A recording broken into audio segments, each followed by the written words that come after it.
a struggle to get a job in a high-profile company, the protagonist is tested in difficult situations to see if he is suited for this harsh type of job where people need to cheat, lie, and hurt others. The question is, will the kind and compassionate new employee pass the test and show potential of being cruel and ruthless to fit the work environment of this evil company? Will he be shaped to fit their dark desires?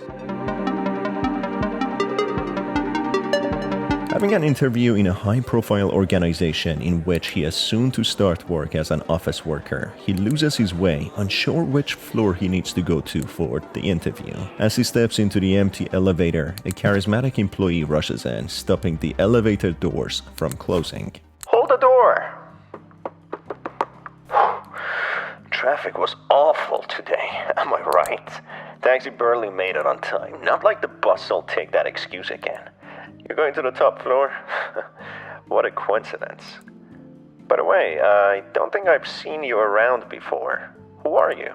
Just as the protagonist tries to introduce himself, the tall, confident, talkative employee interrupts him, saying that he's Chase Bickley, ironically saying he hates it when co-workers don't make the effort to learn one's name. Someone who didn't even allow the protagonist to introduce himself. It doesn't even take a few seconds before the employee tells the newbie to call him a different name, Bryce Stryker, claiming himself to be the company's expert, an all-time employee of the month, and a part-time stock trader. His talkative and overconfident interruptive persona fits perfectly with the stock traders who have to talk for a living and always over-exaggerate everything, giving himself two different names in a span of seconds, all being slick and catchy, as if trying to form his persona around the names. Being a striker who never misses a deal, or Chase, being at the top of everything and quick to do business. It also suggests how this employee could be a character he has meticulously designed and sculpted to fit this job, not being truly who he actually is. The newbie protagonist, however, seems to be a polar opposite character to Chase, being quiet and not a big fan of talking and taking over the conversation. That's when the elevator suddenly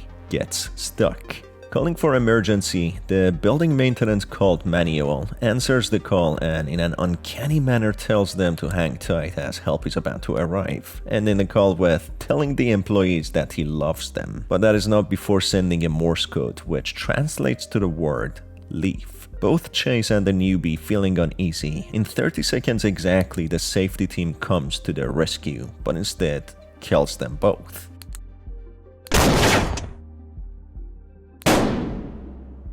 Despite both employees seemingly dying and that being the end of it, the newbie finds himself back in the elevator with Chase, gasping for air, feeling like he got shot. Trying to explain it to Chase what just happened, he doesn't believe him and ridicules him, which makes the newbie just pretend as if nothing happened, even being gaslit to the point of thinking he's just seeing things. The uncanny and supernatural event with the secret Morse code sent by Manuel suggests that the newbie is in some sort of a predicament far from his wildest imaginations, unsure if he's awake or asleep or even dead, being in some sort of afterlife or purgatory. Chase doesn't seem to remember what happened, or at least he's pretending as if he doesn't remember. Moving on from this pointless topic, looking around the walls of the elevator, the newbie sees a no smoking sign when, all of a sudden, to his shock, he sees a careless and unbothered Chase pull out a cigarette and put it alight, completely dismissing the look of horror on the newbie. Despite his efforts of dissuading Chase to smoke here, he knows it would be pointless, but asks for the lighter as he might be able to use it for something,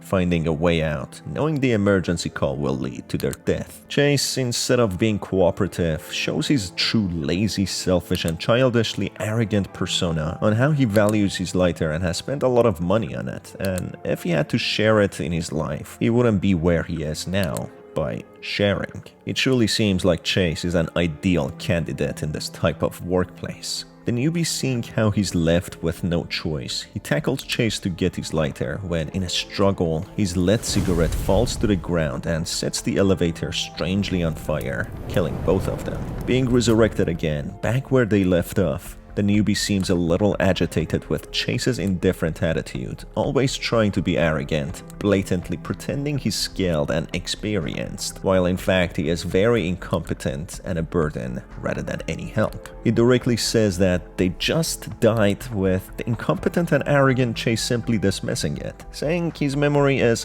fantastic and he wouldn't forget something like that. And it is the newbie who probably had a brain aneurysm, instead gaslighting him than actually listening to him. Having enough of this ridiculous companion, the newbie knows he can only rely on himself in order to escape this purgatory. Trying the different floors on the elevator control, he knows he was initially meant to go to the 9th floor where the bus would be. In order to have the interview and for him to escape, he needs to go to the 1st floor. Pressing either 1st or 9th floor, neither of them seem to work.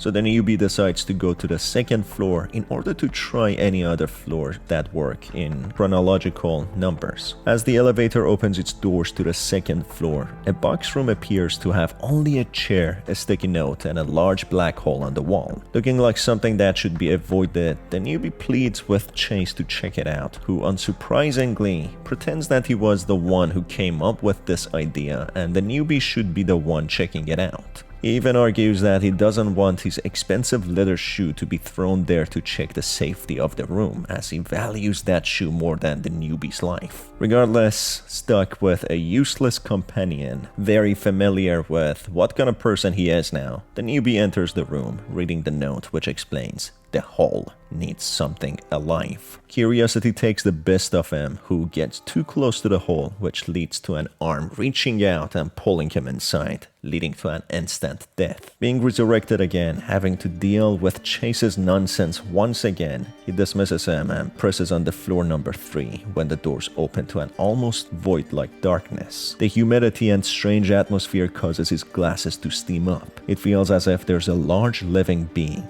breathing. Despite seeming awfully dangerous, the newbie having no other choice enters, which ends with another unpleasant death. Not knowing how he even died or what killed him. Being resurrected again, pressing on number 4, the elevator moves to the floor but the doors don't open. Instead, something even more bizarre happens, with a physical wooden door appearing behind on the elevator wall. Visibly shocked yet not knowing what to expect anymore, Chase seems to be unbothered, as if everything happening is absolutely normal. Inspecting the door more carefully, a feeling of déjà vu hits him hard, remembering his old place which was run down with squeaky floors in an unsafe neighborhood, showing that the newbie didn't come from riches, but rather a lower middle-class family. So this explains why he would be willing to do such a job in such a high-profile company. A true dream of many. As he enters, it is a child's room with the voice of a woman calling on the newbie to sleep as it's late, treating him like their child. As he inspects the room more, the door to the elevator shuts, ending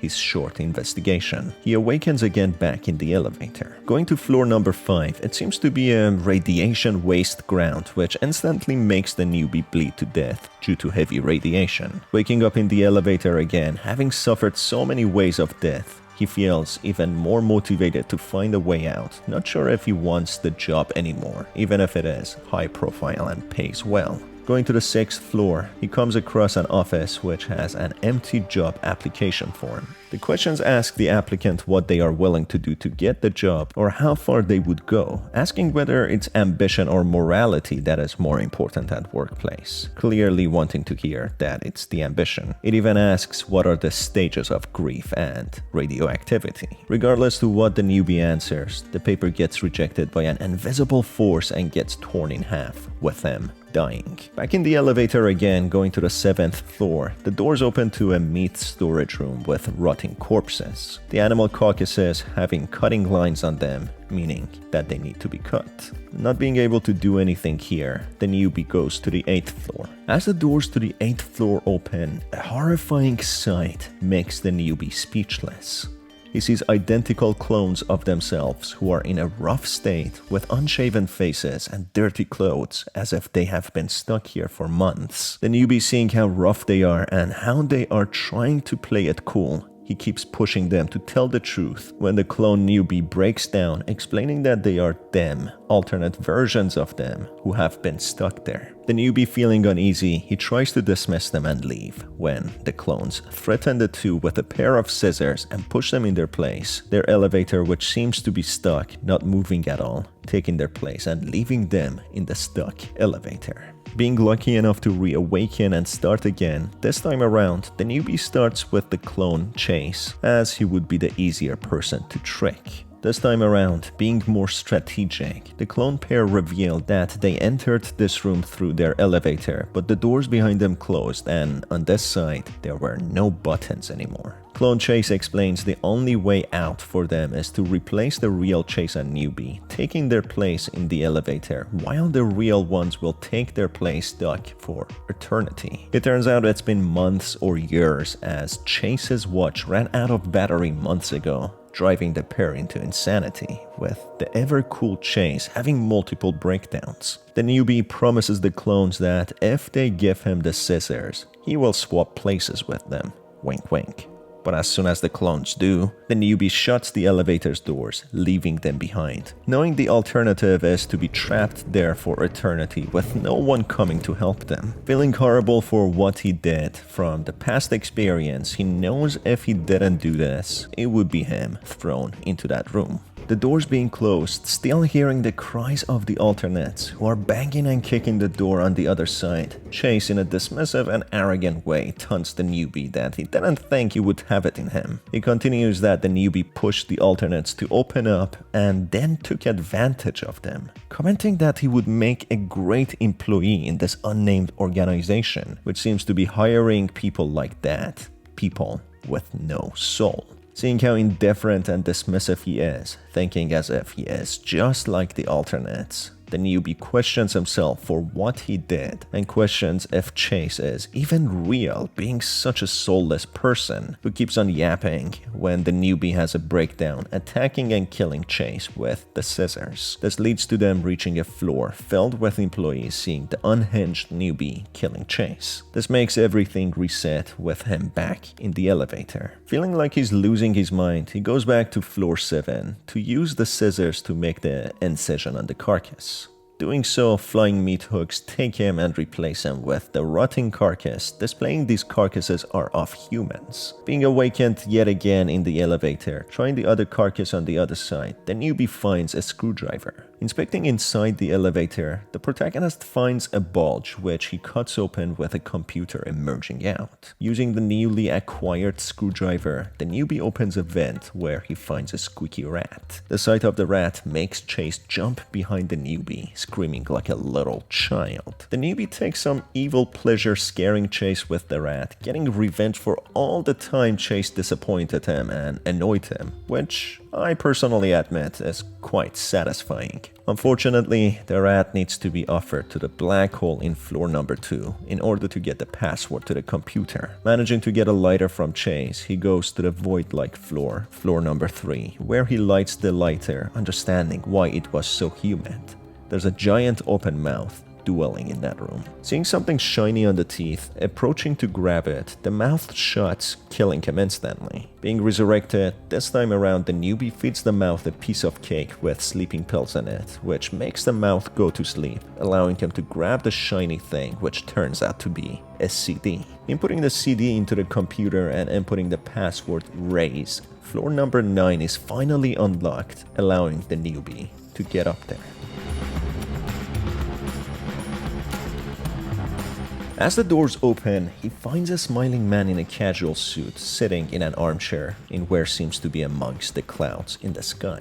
The suited man, who happens to be the boss, offers the newbie a seat, but as he steps out of the elevator, he falls to his death, which turns out it was, in fact, the sky. Being resurrected again, going up to the 9th floor, being welcomed by the boss that he finally made it to the interview, the newbie asserts he wants to stay in the elevator. The boss nonchalantly tells the newbie he's almost late, asking if he had trouble finding the way, dismissing all the difficulties and deaths that the newbie had to experience and go through. He asks him if the senior employee, Chase, helped him, to which the newbie laughs at the audacity of that question as if it's a joke, as he was more like a burden than any help. Despite what the newbie says, the boss is a mask-wearing two-faced jerk who gaslights the newbie and puts him down, disregarding his honesty. If he actually says how Chase was, he gaslights him and attacks him, saying it's not right for him to slander higher-ups as an entry-level employee and should essentially shut up and not complain, even if they mess up and are completely incompetent and useless. The boss goes on saying how the newbie needs to be molded into the workplace and become what the company needs from him. He needs to spend his entire life there, become molded and shaped by the work, sacrifice, and effectively lose his soul till eventually his natural departure arrives, as if meaning his death. That's when he reaches for his head and kills him, saying there's a lot of areas for growth for him. On that note, he is hired but a slave to the company to be molded and shaped to become a cog to the system, as a soulless and selfish person to push the agenda of the company and advance it forward. Resurrected back in the elevator, the newbie has the chance to meet with the boss once more. This time around, the newbie says exactly what the boss wants to hear, even saying Chase did a great job, to which the boss says he is glad to hear the tools that they provide do as intended.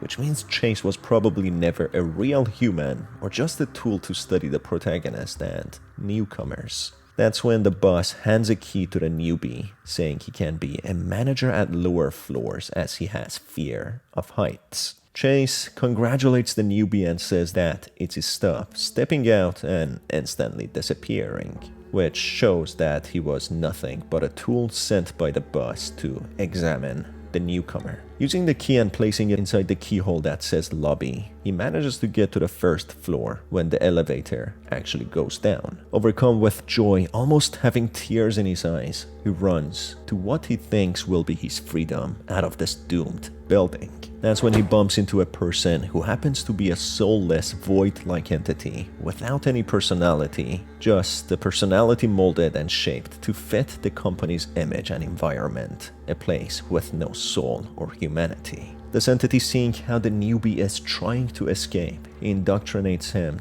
that he needs this job. He has done so much to quit now, not even doing a day of work, not capable of doing simple things, essentially calling him a useless failure. Someone who will not be able to live without a wage, throwing this wonderful opportunity out of the window, something many would kill for, something he needs to be grateful for than not being so entitled. He goes on saying how he needs this job over and over again, when the newbie himself sheds tears of defeat, knowing he actually does need this job and the opportunity, even though it takes so much from him, not aligning with who he is, his morals, when he slowly walks, shedding tears of confusion and defeat, with the exit door opening to show that it's inside the elevator again, with the newbie stuck here forever, having no other choice but to stay. This is of course a metaphor of real life, how people are mistreated and abused in workplace, a place where they need to sell their soul and humanity for a company that sees them as simple cogs for the system, cogs that are easily replaceable. Mentioned by the boss how on 8th floor there are duplicates and alternates of the same people ready to take their place in a blink of an eye. The workers are to lose themselves and become hollow entities to serve the company, and they will be dispatched and departed after their usefulness is nearing its end. This essentially means working till death. The only person in the entire workplace that showed some sort of humanity was in fact a maintenance worker who sent a secret message through Morse code to the newbie to leave very early on when he could, but if only the newbie actually could even at that point. The moment he stepped into the building, he probably was already consumed by the company. The newbie was in fact tested, killed, and conditioned on his way to the interview to become shaped and molded to what the company desires. A senseless slave, completely shaped to fit the principles and agendas of the company. The newbie even proved his potential of being cruel and ruthless when he lied to his own duplicate, someone who had been stuck for years in a claustrophobic room, pushed them just to advance in the process of getting to the interview. The company in fact wants people with no souls and wants monsters. But monsters that are tame to the company, as seen how the newbie needed to be stuck up to the bus and say exactly what he wants to hear. Unfortunately, there was no escape for the newbie, as the exit was being back to the elevator. But there's a secret way to run. When the doors to the elevator transform to emergency exit, with the newbie running with all he's got, going down the fire exit staircase, as heard from his hasty footsteps. And this brings us to the end of the video, folks. If you enjoyed it, make sure to stay tuned for more by hitting on the subscribe button and the notification bell. As always, it's been your host Star, and I will see you on the next one. Have a fantastic day.